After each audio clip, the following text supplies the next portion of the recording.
বাবা মার 3 সন্তান, 1 বোন 2 ভাই, 3জনই স্বাবলম্বী। ইসলামের শরিয়া অনুপাত অনুযায়ী বাবা মায়ের সম্পত্তি বন্টন না হয়ে যদি সমান 3 ভাগে ভাগ হয় এবং তাতে বাবা মা এবং ভাই বোন সবাই সম্মত থাকে, তাতে গুনাহ হবে কিনা? প্রথম কথা হলো, সম্পদের ভাগ তো হবে বাবা মার মৃত্যুর পর। এটাই হলো কোরআন হাদিসের নির্দেশনা। জীবিত অবস্থায় যদি ভাগ হয়, সেটা সম্পত্তির বন্টনের শরিয়ার যে নির্দেশনা সেটা আওতা পড়বে, এটা গিফট হবে, বাবা মা জীবদ্দশাতে একটা উপহার হবে, সন্তানদেরকে দিলেন।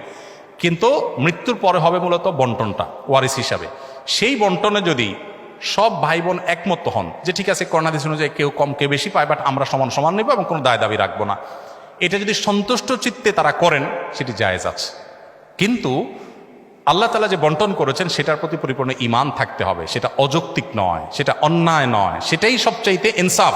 এটি বিশ্বাস করে নিজেরা যদি এটা ডিসিশন নেন, ঠিক আছে বোন একটু কম পায় কিন্তু বোনটা আমার গরিব, আমি ছেড়ে দিলাম, সমানে দিয়ে দিলাম, এটা যদি ভাইরা ডিসিশন নেন, সবাই যদি সম্মত থাকেন, কোনো অসুবিধা নেই। মুশকিল হলো এই সমস্ত পারিবারিক ডিসিশনের ক্ষেত্রে 1-2জন ডিসিশন মেকার হয় আর বাকিরা বাধ্য হয়ে রাজি হয়, লজ্জা কিছু বলতে পারে না। এই জিনিসটা খেয়াল করতে হবে যে কেউ তো বাধ্য হয়ে রাজি হচ্ছে না, এটা শির করতে হবে।